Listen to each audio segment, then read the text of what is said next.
hormati, Bapak Ibu Dewan Guru yang saya hormati, alhamdulillahirrahmanirrahim. Pada hari ini kita masih diberikan kesempatan untuk bisa berkumpul dalam acara diseminasi atau pengimbasan pada hari ini. Kemudian sholawat serta salam marilah kita sanjung-agungkan kepada junjungan kita Nabi besar Muhammad Sallallahu Alaihi Wasallam, yang insyaallah kita nantikan syafaatnya kelak di yaumul qiyamah. Pada pertemuan kali ini, Bapak Ibu, di sini saya tidak menggurui atau mendahului ya Bapak Ibu. Di sini saya hanya ingin berbagi dalam materi budaya positif, yaitu dalam tugas pendidikan yang saya jalani sekarang ini, yaitu pendidikan calon guru penggerak angkatan 9 tahun 2023. Nah, dari budaya positif ini, sebelum kita masuk ke materi, saya ingin bertanya kepada Bapak Ibu sekalian, apa sih yang terbesit dari Bapak Ibu budaya positif itu? Ya, silakan Ibu. Bapak, apa sih budaya positif itu? Positif adalah mengenai perilaku yang baik-baik. Ya. Kemudian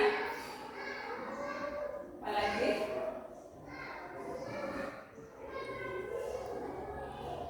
Kebiasaan positif.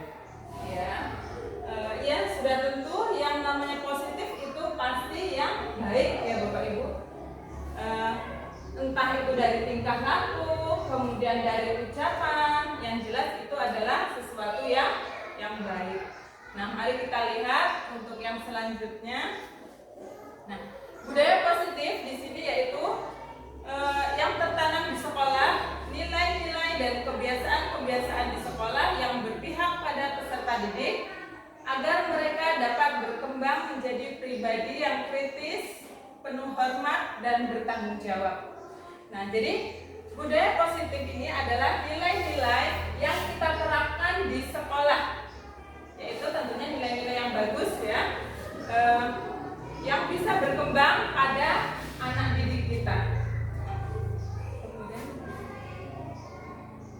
Kemudian di sini ada pertanyaan pemantik, jawabannya setuju atau tidak setuju. Yang pertama yaitu hukuman dapat mendisiplinkan anak. Benar nggak Bapak Ibu?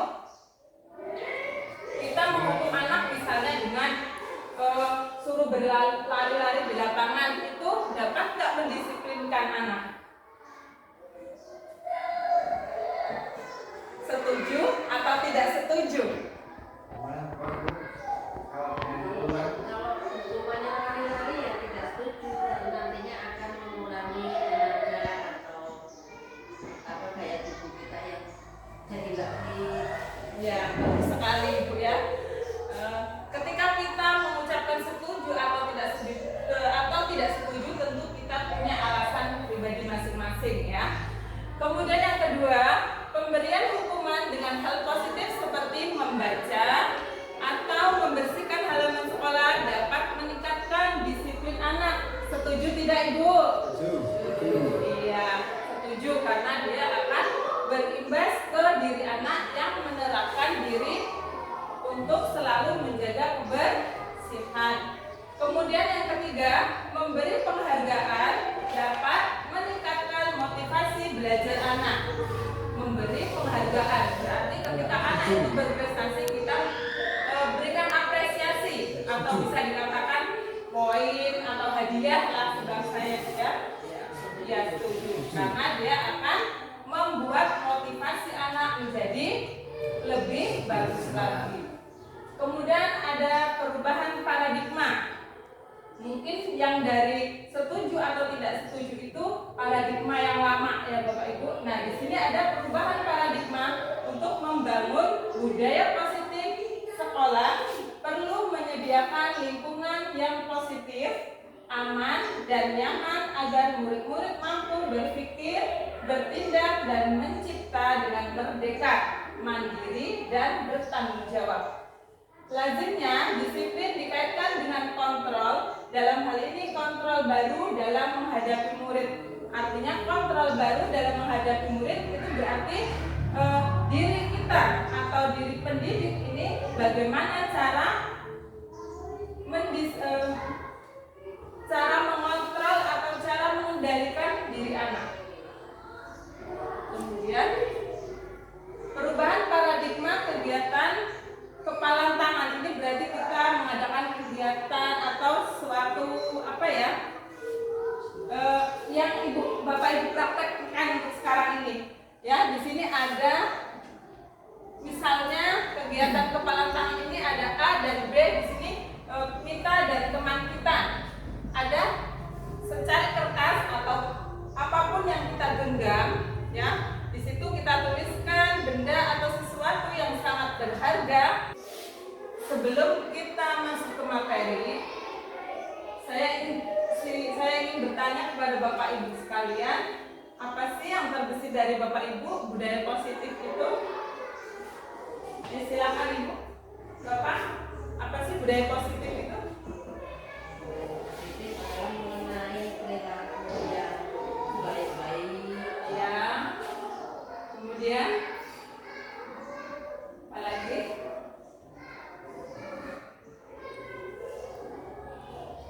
Kebiasaan positif. Ya. Ya, sudah tentu yang namanya positif itu pasti yang baik ya Bapak Ibu. Entah itu dari tingkah laku, kemudian dari ucapan, yang jelas itu adalah sesuatu yang baik. Nah, mari kita lihat untuk yang selanjutnya. Nah, budaya positif di sini yaitu yang tertanam di sekolah, nilai-nilai dan kebiasaan-kebiasaan di sekolah yang berpihak pada peserta didik agar mereka dapat berkembang menjadi pribadi yang kritis, penuh hormat dan bertanggung jawab. Nah, jadi budaya positif ini adalah nilai-nilai yang kita terapkan di sekolah, yaitu tentunya nilai-nilai yang bagus ya, yang bisa berkembang pada anak didik kita. Kemudian di sini ada pertanyaan pemantik, jawabannya setuju atau tidak setuju. Yang pertama yaitu hukuman dapat mendisiplinkan anak. Benar nggak Bapak Ibu? Kita menghukum anak misalnya dengan suruh berlari-lari di lapangan, itu dapat nggak mendisiplinkan anak? Setuju atau tidak setuju? Kalau hukumannya lari-lari ya tidak setuju, karena nantinya akan mengurangi tenaga atau daya tubuh kita yang jadi nggak fit. Ya, bagus sekali Ibu ya.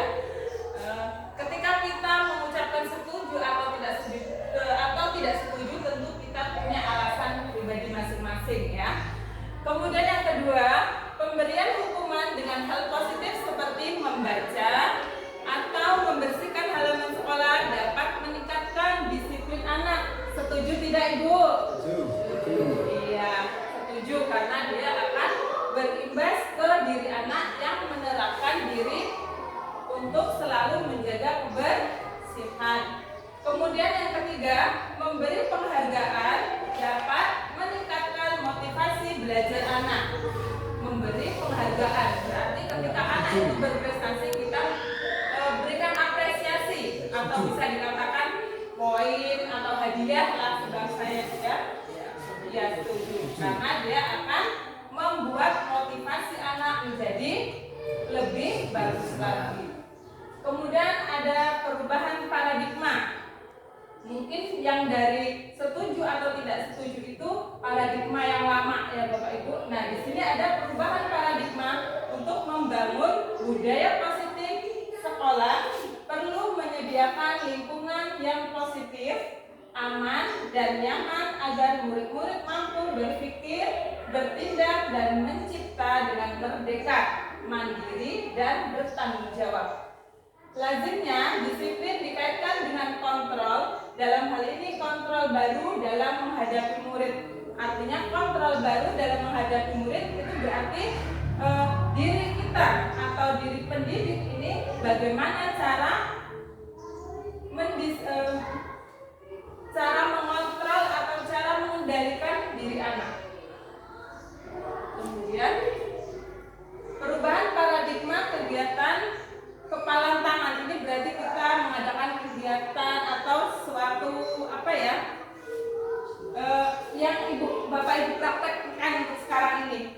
Ya, di sini ada misalnya kegiatan kepalan tangan ini ada A dan B, di sini Mita dan teman kita. Ada secari kertas atau apapun yang kita genggam, ya. Di situ kita tuliskan benda atau sesuatu yang sangat berharga untuk kita. Kemudian letakkan di salah satu tangan kita dan genggam benda atau sesuatu tersebut dengan segala daya. Buatlah sebuah kepalan teman Anda B dan coba dengan sekuat tenaga dengan berbagai cara untuk meminta Anda memberikan benda tersebut. B bisa membujuk, mengancam, menghardik, merayu, menyuap, apa saja agar dapat membuka kepalan tangan Anda. Apa yang akan terjadi? Nah, maksudnya di sini kita yang mempunyai sesuatu di tangan kita, ketika kita genggam sekuat tenaga kita, kemudian teman kita menyuruh kita untuk membukanya. Kemudian dia dengan sekuat tenaga membuka tangan kita, dan ketika itu kita tidak akan membukanya, apakah akan terbuka tangan kita? Tidak, ya, karena kita sudah menggenggam sangat erat sekali. Nah, ini artinya kendali atau kontrol sesuatu itu ada di tangan kita. Baik orang lain itu akan merayu kita, bahkan itu dengan kata-kata yang buruk atau menghardik, merayu, bahkan apa saja yang akan dia lakukan, tetapi kita tidak akan terbuka tangan kita apabila kita tidak akan membukanya. Kemudian, nah, kita sendiri yang memegang kontrol dari kegiatan tadi itu, ya Bapak Ibu, ya. Kita sendiri yang memegang kontrol atas kepalan tangan kita.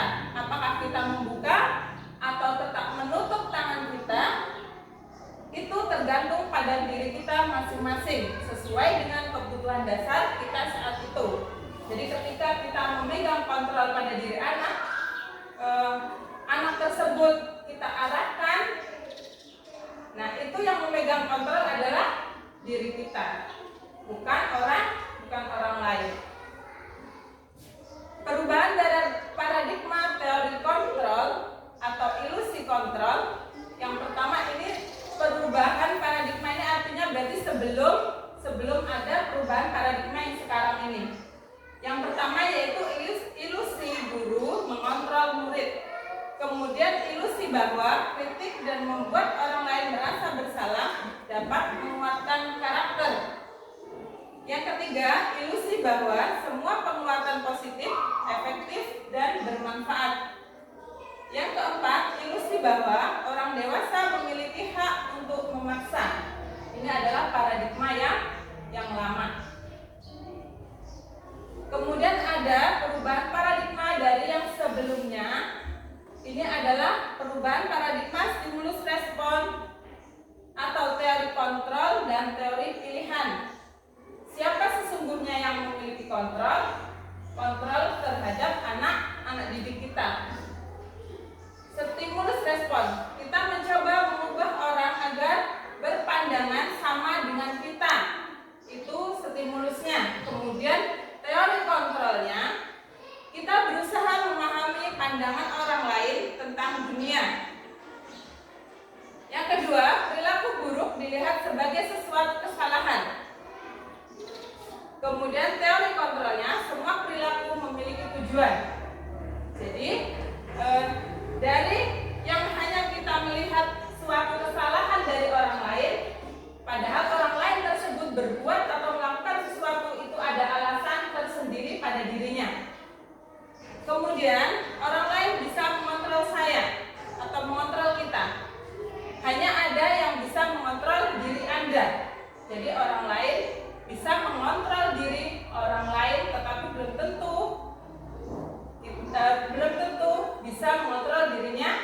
sendiri. Kemudian pemaksaan ada pada saat rujukan gagal, kolaborasi dan konsensus menciptakan pilihan-pilihan baru.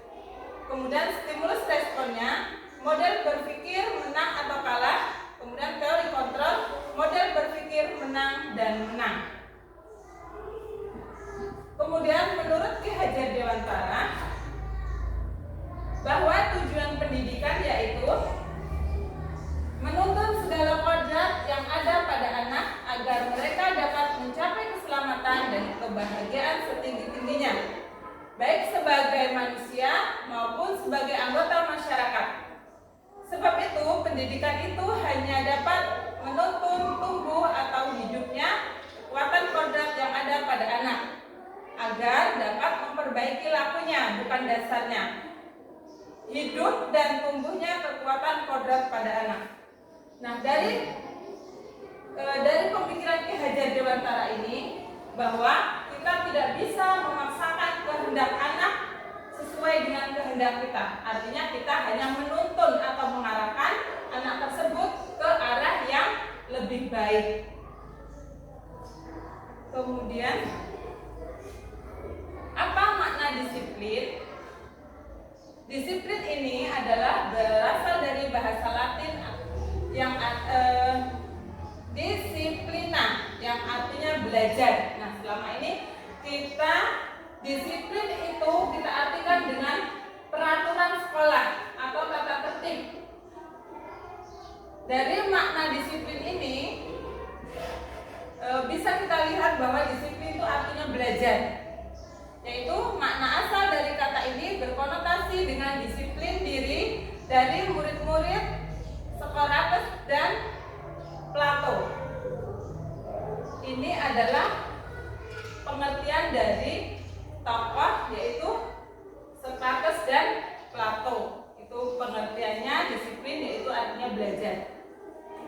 Kemudian disiplin diri membuat orang menggali potensinya menuju sebuah tujuan apa yang dia hargai.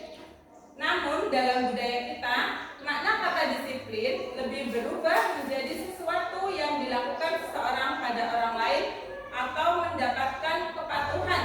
Kecenderungan umum adalah menghubungkan kata disiplin dengan ketidaknyamanan, bukan dengan apa yang kita hargai atau pencapaian suatu tujuan mulia.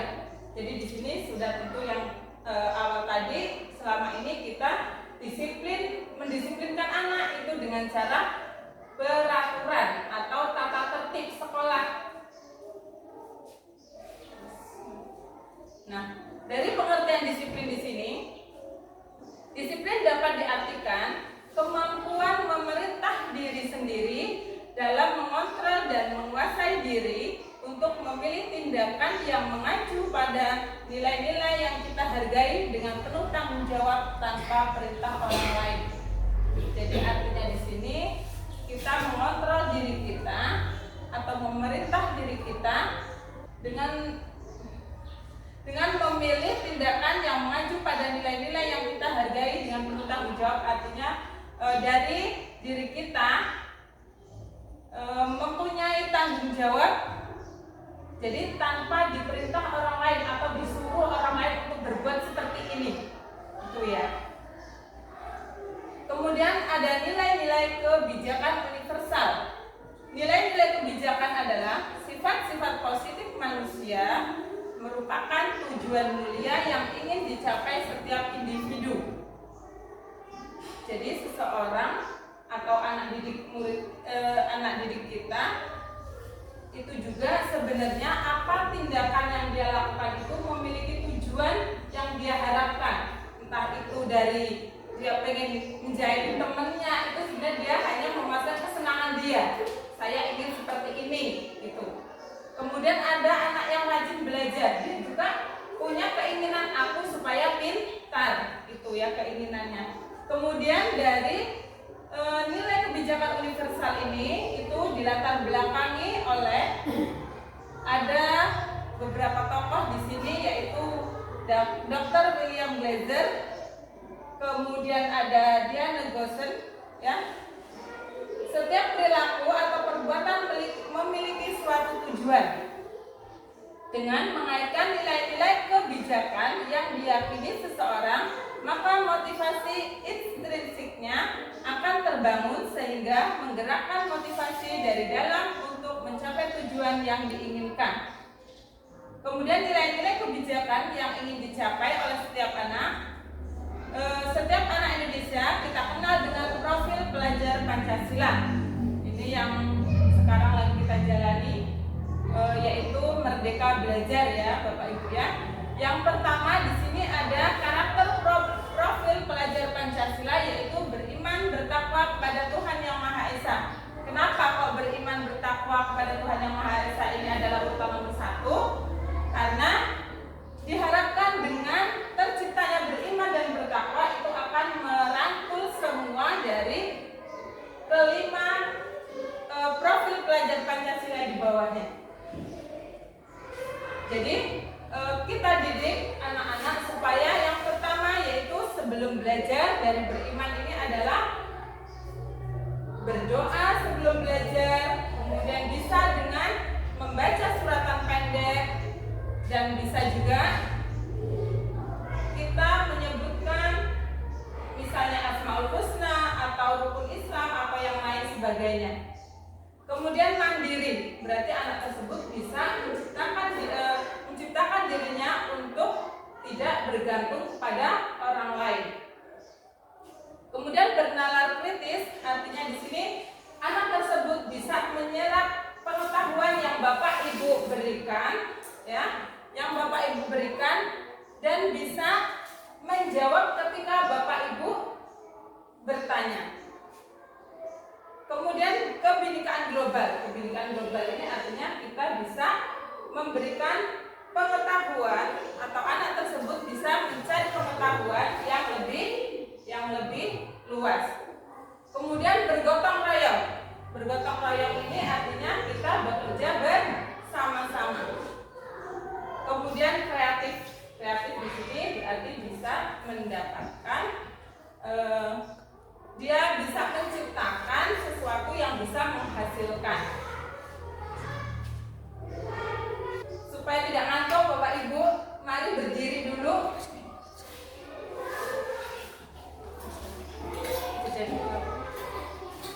Kita peregangan otot dulu ya.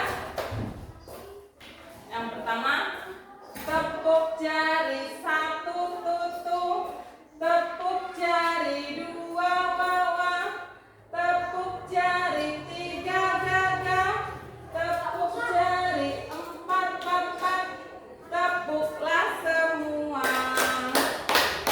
Terima kasih. Silakan duduk kembali. Kemudian kita ke teori motivasi, hukuman, dan penghargaan. Kemudian ada restitusi. Ini adalah suatu cara kita untuk menyelesaikan masalah atau kasus kepada anak yang terjadi di lingkungan sekolah. Kemudian di sini ada teori motivasi perilaku manusia. Yang pertama, untuk menghindari ketidaknyamanan hukuman, apa yang akan terjadi apabila saya tidak melakukan atau melakukan sesuatu. Itu adalah motivasi eksternal, berarti motivasi di luar diri kita. Kemudian yang kedua, untuk mendapatkan imbalan dari orang lain atau institusi, apa yang akan saya dapatkan apabila saya melakukannya. Jadi apabila kita melakukannya, apa sih imbasnya terhadap diri kita? Ini termasuk motivasi eksternal. Kemudian yang ketiga, untuk menghargai diri sendiri, saya akan menjadi orang yang seperti apabila saya melakukannya. Itu konsekuensinya pada diri kita sendiri. Itu termasuk motivasi internal atau tujuan disiplin positif. Kemudian di sini ada merdeka. Merdeka menurut Ki Hajar Dewantara, merdeka itu artinya tidak hanya terlepas dari perintah, akan tetapi cakap membuat memerintah diri sendiri. Artinya di sini kita juga bisa memerintah diri sendiri, tidak hanya kita membuat peraturan atau memerintah orang lain untuk sesuai dengan kehendak kita. Itu menurut Ki Hajar Dewantara. Kemudian dihukum oleh penghargaan. Nah, selama ini kita merasa penghargaan itu adalah sesuatu yang sudah sangat baik kita lakukan kepada anak didik kita ketika mereka melakukan sesuatu yang baik atau mendapatkan prestasi ya Bapak Ibu ya. Kita selalu memberi penghargaan. Padahal di sini ada penghargaan yang sebenarnya itu malah menghukum anak. Yaitu bahwa penghargaan berlaku sama dengan hukuman. Dalam arti meminta untuk membujuk seseorang melakukan sesuatu untuk memenuhi suatu tujuan tertentu dari orang yang meminta atau membujuk, dorongannya eksternal, dan ada faktor ketergantungan beberapa dampak dari pemberian penghargaan. Ini menurut tokoh pendidikan yaitu Alfie Kohn. Nah, di sini ada pengaruh jangka pendek dan ada pengaruh jangka panjang. Jadi mungkin saat jangka pendek itu tidak terlihat, mungkin akan terlihat setelah beberapa waktu terjadi. Kemudian penghargaan menghukum, penghargaan mengurangi ketepatan, penghargaan tidak efektif, penghargaan merusak hubungan. Kemudian dihukum oleh penghargaan, ini tadi lanjutannya ya. Penghargaan menurunkan kualitas, penghargaan mematikan kreativitas, kemudian penghargaan mengurangi motivasi intrinsik. Ini adalah salah satu penghargaan yang kita berikan kepada anak, tetapi sebenarnya itu adalah menghukum, bukan menambahkan motivasi kepada anak. Nah, kemudian di sini ada tugas perbedaan hukuman dan konsekuensi. Nah, Bapak Ibu, ini ada hukuman dan konsekuensi. Sudah tentu hukuman dan konsekuensi itu adalah berbeda ya. Kalau hukuman itu seperti apa sih misalnya? Atau pengertian hukuman itu apa? Biasanya hukuman itu diberikan kepada anak supaya tidak mengulangi perbuatan yang salah atau yang kurang baik. Iya, bagus sekali. Kemudian kalau untuk konsekuensi itu mungkin dari tidak beda jauh dengan hukuman tadi ya. Konsekuensi itu artinya berarti dia setelah melakukan perbuatan seperti ini dia pasti akan ada akibatnya atau konsekuensinya ya. Nah, baiklah, di sini ada tindakan guru. Nah, di sini coba Bapak Ibu nanti akan ini membedakan antara hukuman dan konsekuensi ya. Hukuman itu seperti apa? Nanti di sini ada hukuman atau konsekuensi. Yang pertama yaitu mencatat 100 kali di dalam buku kalimat saya tidak akan terlambat lagi karena terlambat ke sekolah. Ini maksudnya di sini anak tersebut disuruh mencatat 100 kali ketika dia terlambat ke sekolah. Ini menurut Bapak Ibu hukuman atau konsekuensi? Anak tersebut mencatat 100 kali ketika dia terlambat datang ke sekolah. Bisa jadi hukuman karena anak jadi kayaknya jadi beban ya Pak ya, beban ya. Ya, jadi beban ini berarti adalah hukuman. Nanti kita lihat di bawahnya ada jawabannya ya. Kemudian yang kedua, lari mengelilingi lapangan basket 2 kali karena terlambat hadir di sekolah. Nah, ini juga ada, gak beda jauh dari yang atas. Berkeliling di lapangan basket ketika terlambat hadir di sekolah. Konsekuensi atau hukuman menurut Bapak Ibu? Hukuman ya. Kemudian yang ketiga, murid diminta untuk push up 15 kali karena tidak menggunakan masker di sekolah. Dia tidak bisa menggunakan menggunakan masker ketika ke sekolah, akhirnya dia disuruh push up. Ya, itu hukuman. Ya, kemudian menggantikan kertas tugas temannya yang telah dicoret. Ya, Konsekuensi ya. Jadi kemudian membersihkan tumpahan air di meja tulis karena tersenggol pada saat belajar. Jadi anak tersebut membersihkan meja ketika dia telah menumpahkan air.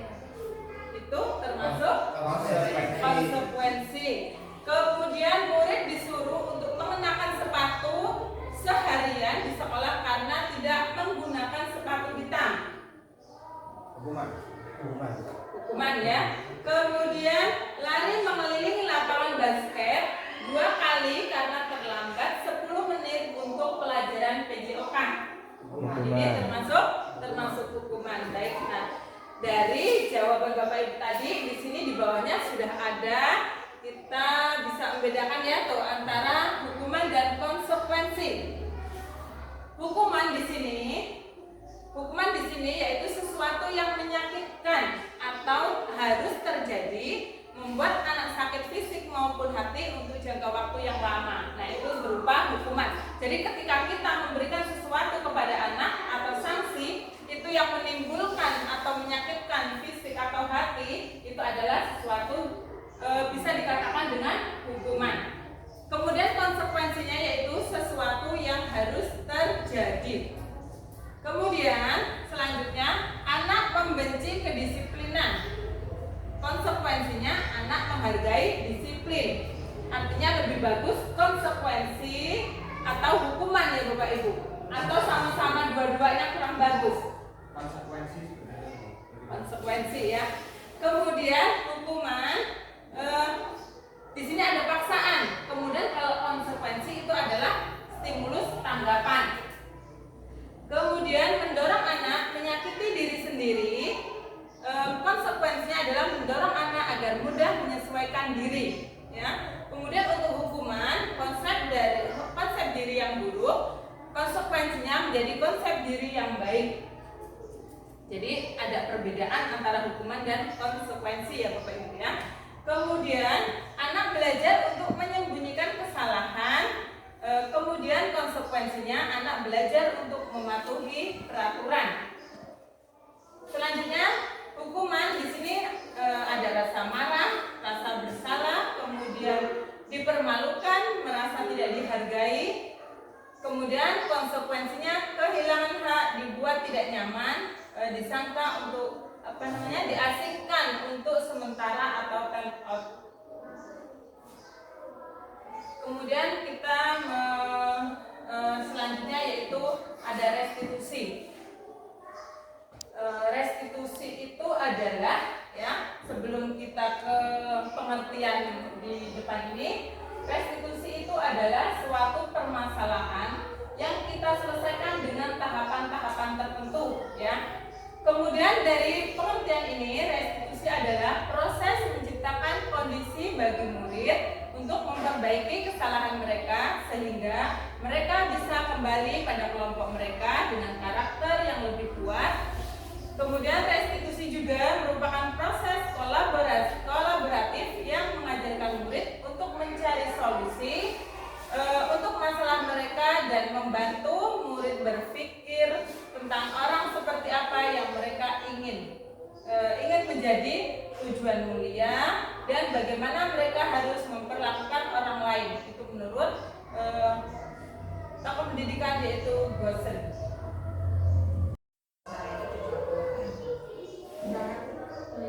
Baiklah Bapak Ibu, kita tadi sudah belajar, kita sudah sampai materi tentang restitusi, yaitu cara menyelesaikan masalah yang dialami anak ketika berada di sekolah, yaitu alurnya cara penyelesaian masalah. Kemudian di sini ada 9 ciri-ciri restitusi. Yang pertama yaitu bukan untuk menebus kesalahan, namun untuk belajar dari kesalahan.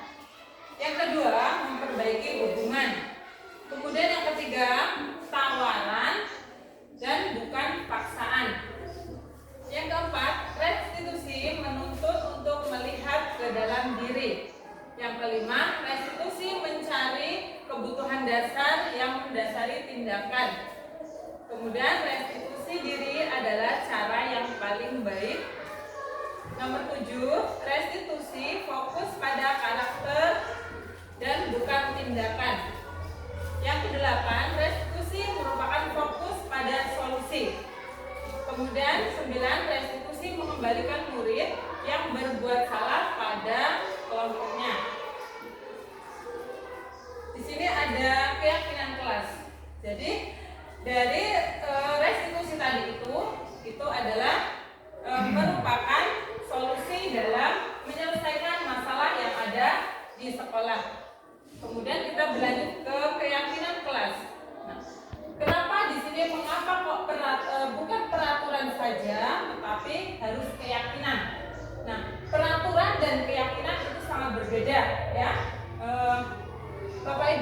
peraturan itu bisa dibuat kapan saja atau di sekolah, baik di sekolah maupun di kelas, ya.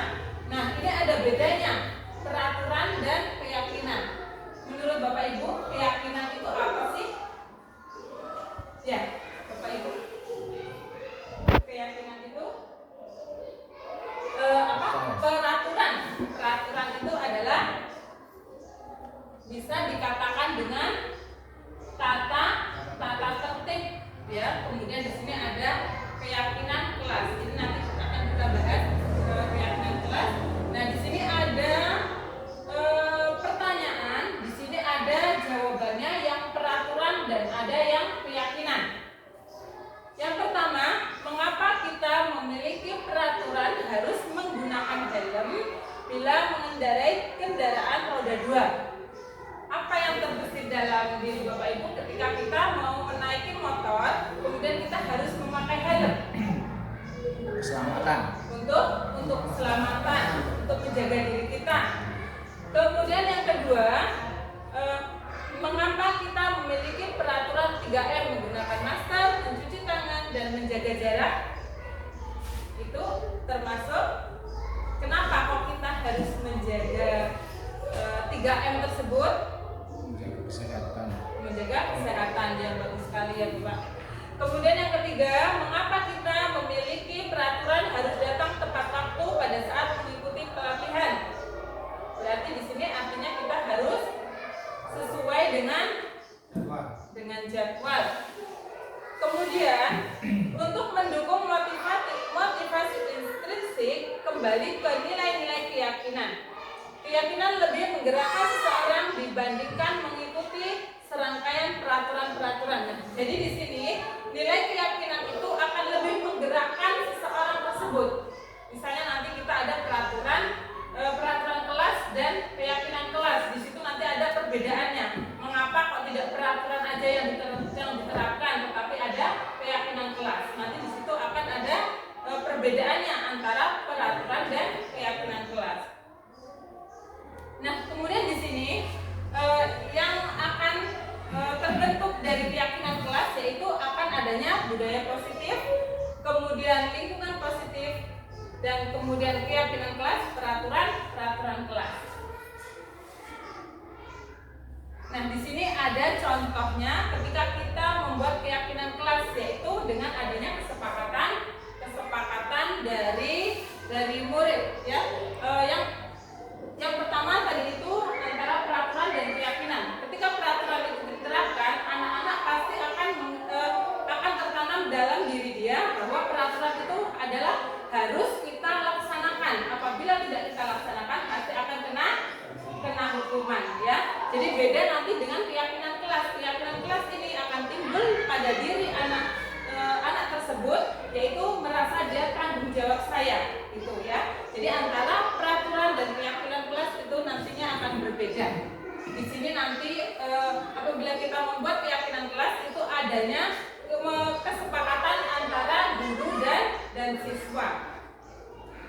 Kemudian, nah di sini ada kegiatan pendalaman keyakinan kelas, adanya tabel T dan tabel Y. Di sini ada keterangannya bahwa hormat, yaitu kita meyakini bahwa sangat penting untuk menghormati semua orang dan barang milik orang lain. Nantinya di situ akan terlihat, terdengar, dan berperilaku.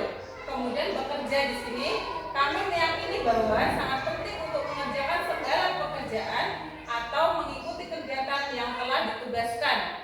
Kemudian yang ketiga ada diterima dan dimiliki. Kami meyakini bahwa sangat penting untuk merasa diterima pada suatu kelompok yang saling peduli satu dengan yang lain.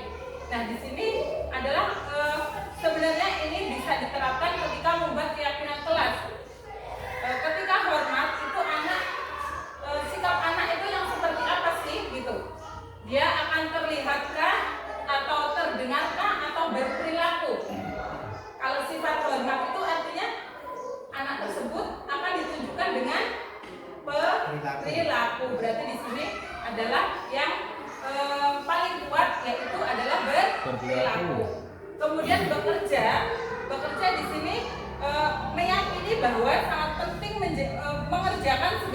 pekerjaan. Kalau dia pekerjaan berarti dia yang paling menonjol dari bekerja adalah berperilaku juga ya, terlihat atau terdengar.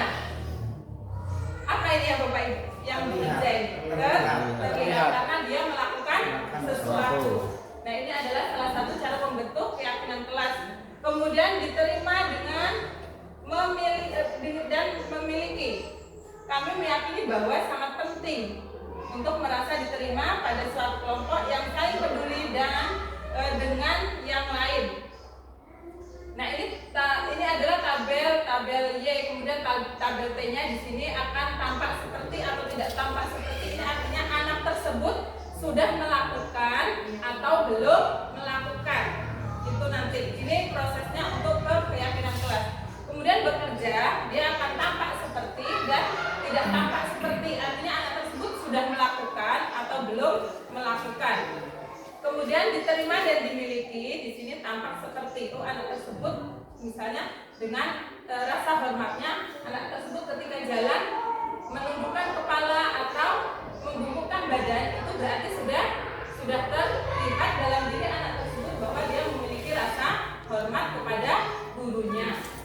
Nah, kemudian di sini ada kegiatan pendalaman keyakinan kelas yang lanjutan dari tabel T dan tabel Y tadi.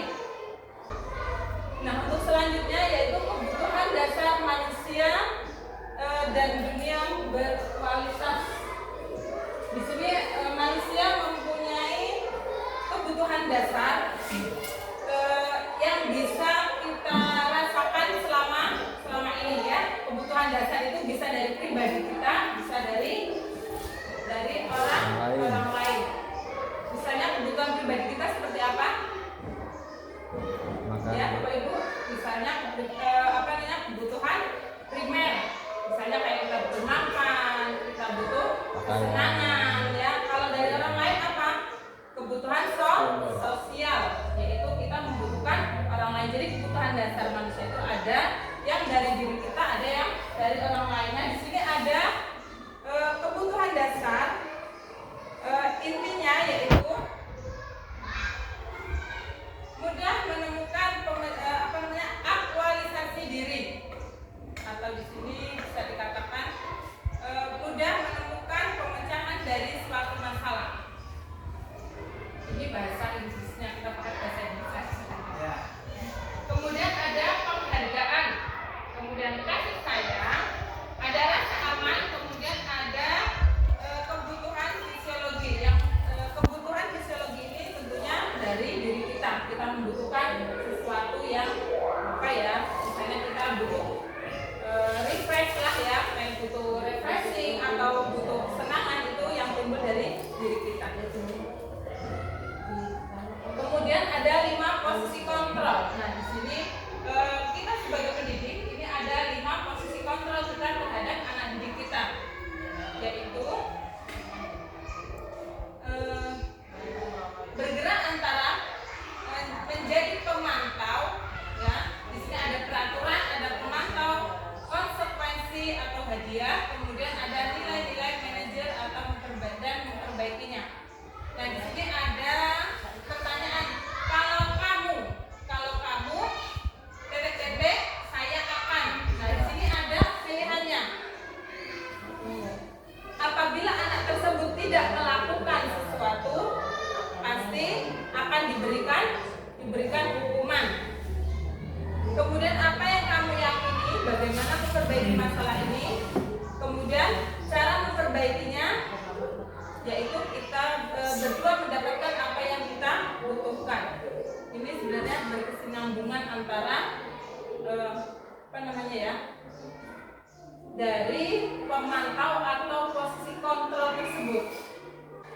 Kemudian ada segitiga restitusi ya. Segitiga restitusi ini tadi memiliki langkah-langkah. Yang pertama di sini ada menstabilkan identitas. Jadi ketika anak itu mempunyai masalah di dalam sekolahnya, kita tidak langsung memvonis kenapa kamu kok seperti ini, kenapa kamu tidak seperti ini, itu tidak ya. Tetapi ada langkah dalam menyelesaikan masalah. Yang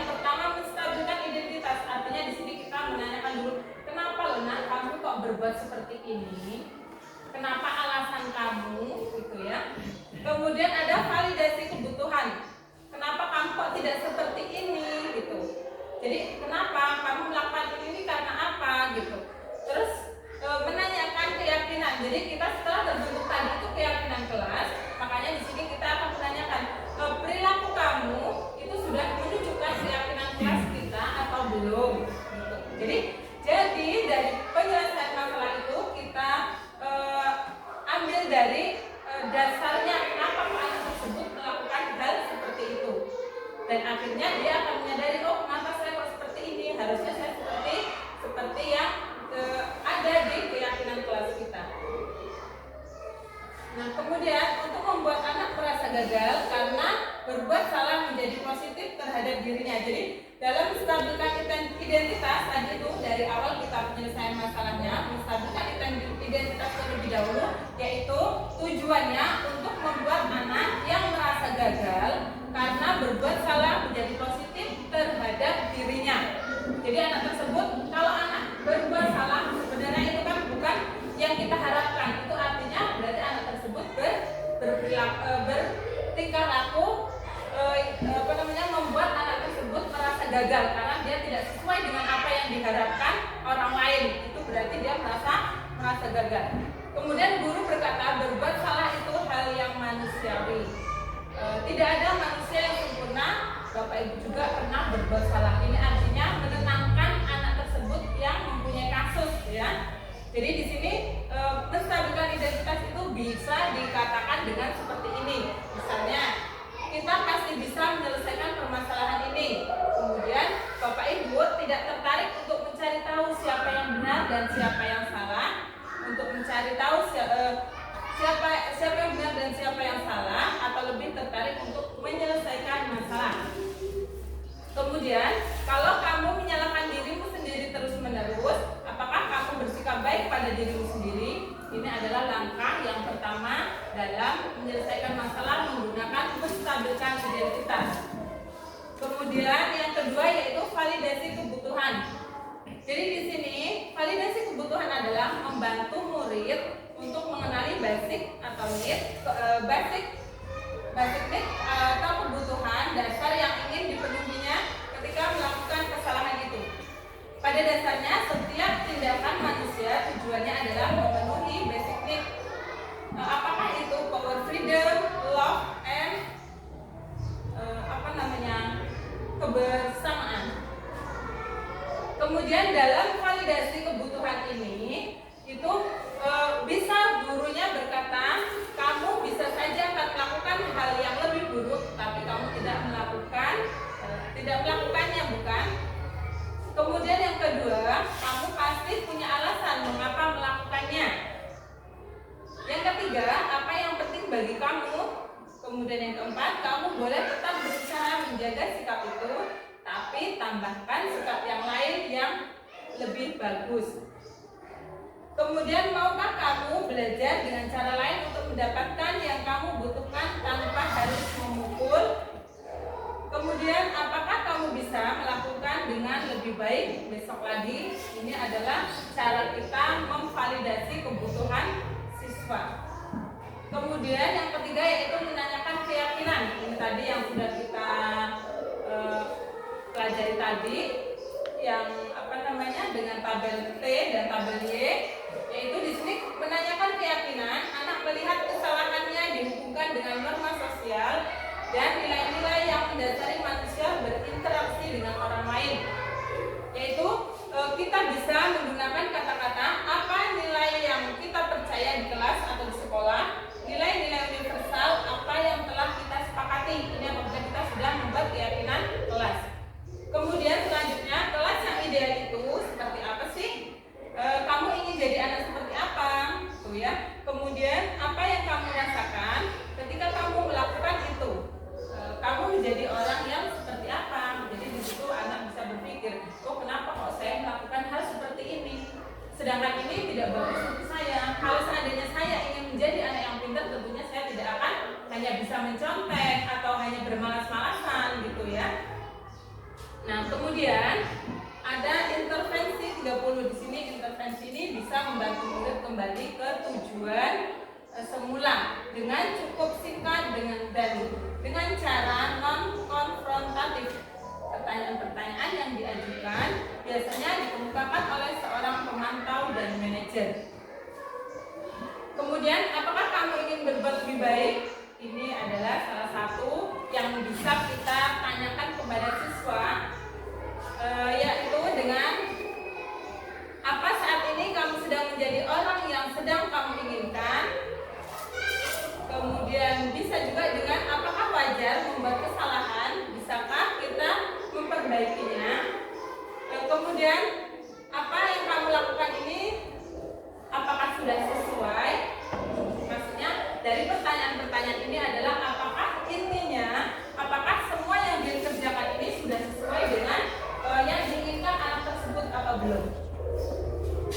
Kemudian, nah di sini ada refleksi ini bagian terakhir dari diseminasi saat ini. Yang pertama yaitu hal baru apa yang mengubah paradigma saya yang ingin didapatkan.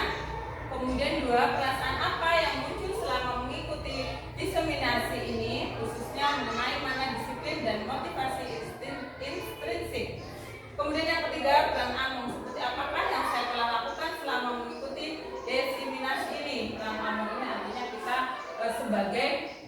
sebagai apa namanya ya, kalau orang Jawa itu pemong atau pendidik untuk anak didik kita. Kemudian yang keempat, saya akan menjadi Among yang seperti apakah setelah mengikuti diseminasi ini.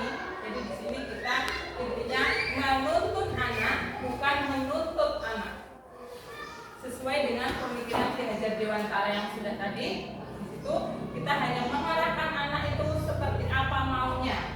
Artinya seperti apa maunya yang sesuai dengan arahan dan tingkah yang bagus. Baiklah Bapak Ibu, untuk refleksi di sini saya akan membagikan kertas untuk Bapak Ibu menuliskan refleksi dari apa yang sudah kita lalui tadi, dari materi yang sudah kita lalui. Silakan Bapak Ibu menuangkan refleksinya di kertas ini.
Baiklah Bapak Ibu, sudah selesai semua ya?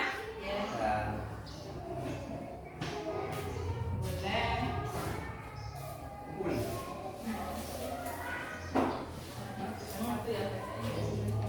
Ya,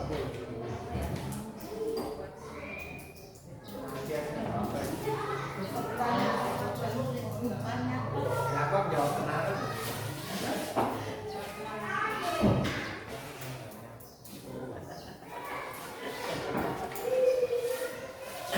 Nggak apa-apa, saya.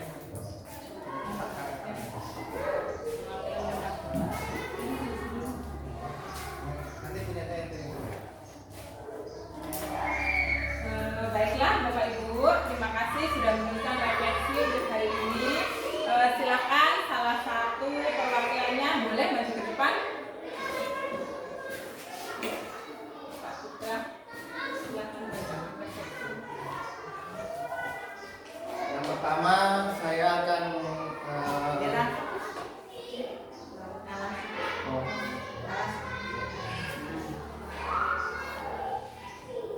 merefleksikan apa yang kita sudah lalui pada materi yang disampaikan Bu Anis Mahfudoh tadi. Yang pertama, hal baru apa yang membuat paradigma saya atau yang saya dapatkan. Yang pertama, dalam mengendalikan perilaku siswa di dalam kelas itu tidak hanya melalui peraturan, namun dengan yang kedua itu ada pilihan, yaitu keyakinan kelas, sehingga apa yang kita terapkan di dalam kelas itu tidak melulu atau tidak selalu dengan peraturan, karena kelas itu akan dapat kita kondisikan dengan kesepakatan-kesepakatan yang bisa kita sepakati antara siswa dan guru atau siswa dengan siswa yang lain, seperti itu. Mungkin hanya itu saja yang bisa saya sampaikan. Saya akhiri, wassalamualaikum warahmatullahi wabarakatuh. Waalaikumsalam warahmatullahi wabarakatuh. Terima kasih Pak Putra. Minta tepuk tangannya untuk Bapak Ibu sekalian. Ya, baiklah, terima kasih.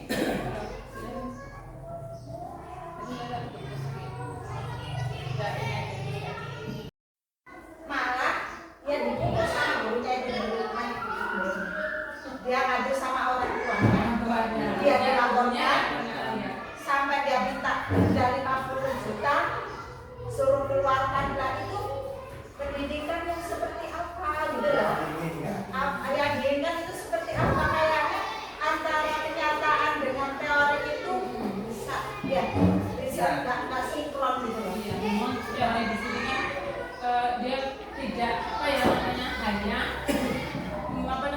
meluruskan gitu loh, dari harusnya kalau misalnya anaknya seperti ini kita hanya memberikan kayak saran kayak apa gitu, enggak Hanya itu kita juga akan terbebani dengan peraturan yang diamanahkan oleh guru.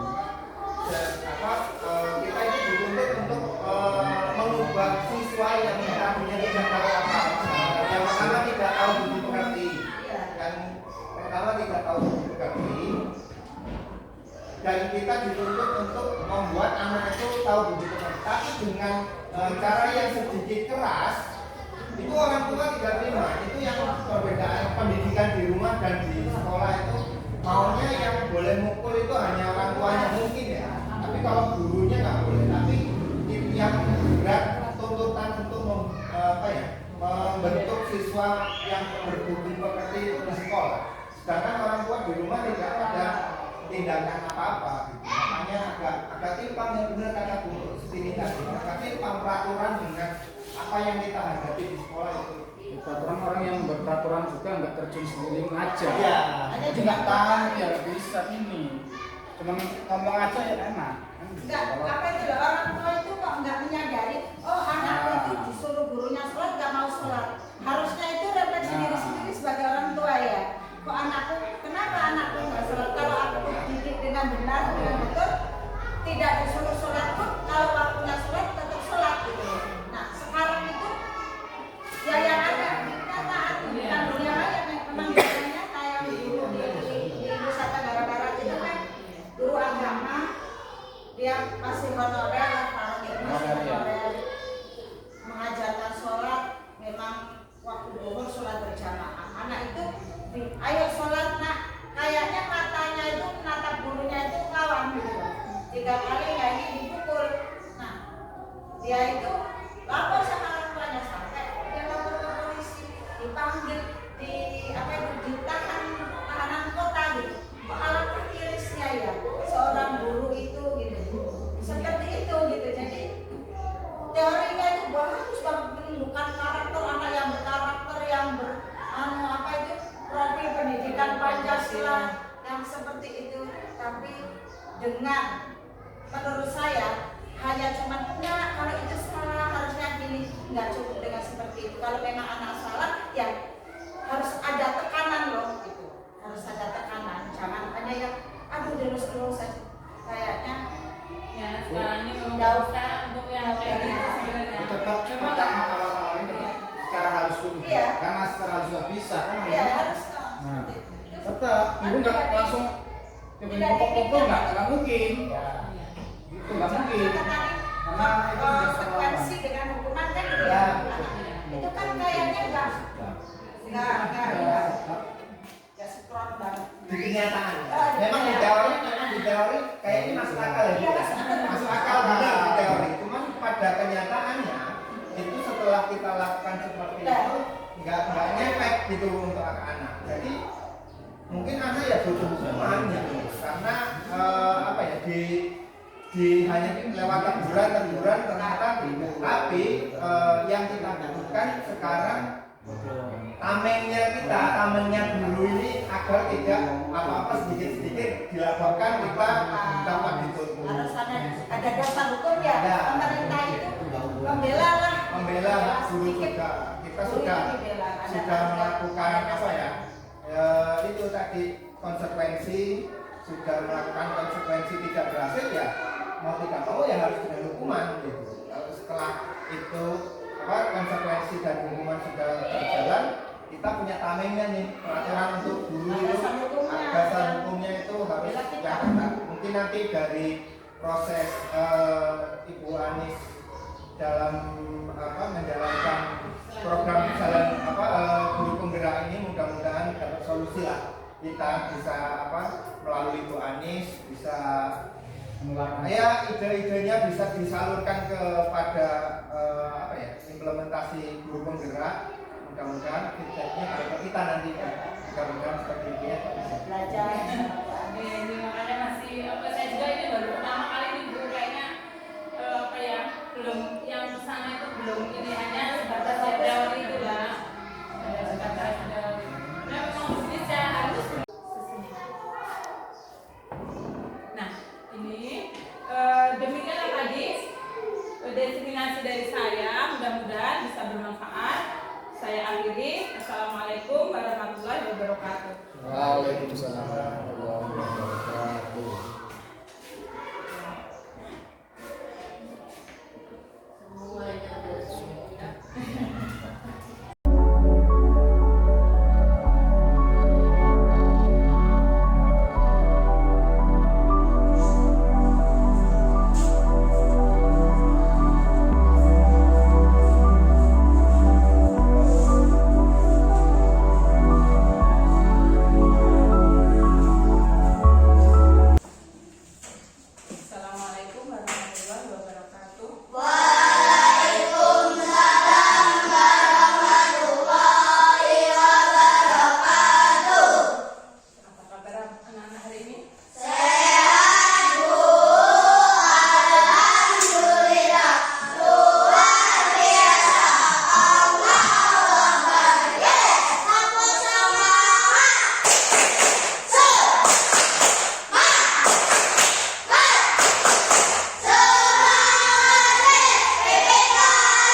akan membuat keyakinan kelas. Jadi nanti kalian menuliskan menurut kalian apa yang akan menjadi keyakinan kelas kita, supaya apa? Supaya pembelajaran kita nyaman dan berjalan dengan sesuai apa yang kita harapkan. Nah, baiklah, nanti akan Ibu bagikan kertas ini, ya. Coba dengarkan. Akan Ibu bagikan kertas ini, kemudian kalian tulis menurut kalian keyakinan kelas apa yang kita sepakati, ya. Jadi nanti kalian nulis satu-satu di kertas ini dan kemudian ditempel ke depan. Oh, misalnya masih muda berarti jangan ke situ, Bu. Ya.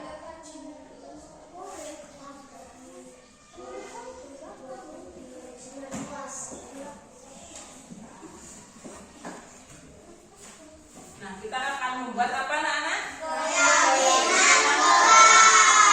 Kita akan membuat keyakinan kelas.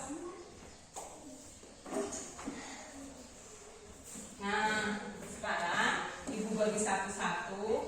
Silakan kalian nulis keyakinan kelas apa yang menurut kamu bisa kita terapkan bersama-sama dan bisa kita laksanakan bersama-sama, ya. Nah, itu tadinya, Bu. Dengan buku. Mereka bersihkan kan kelas maju. Maju tapi peduli dia. Itu. Aku pindah. Saya itu. Aku yang keyakinan.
4. Saya bersemangat dengan keyakinan kelas membuat saya lebih fokus belajar. Assalamualaikum warahmatullahi wabarakatuh. Assalamualaikum warahmatullahi wabarakatuh. Saya Ahmad Satria Ajuba Mudi. Aku sangat senang dengan keyakinan kelas akan membuat kebersihan kelas terjaga.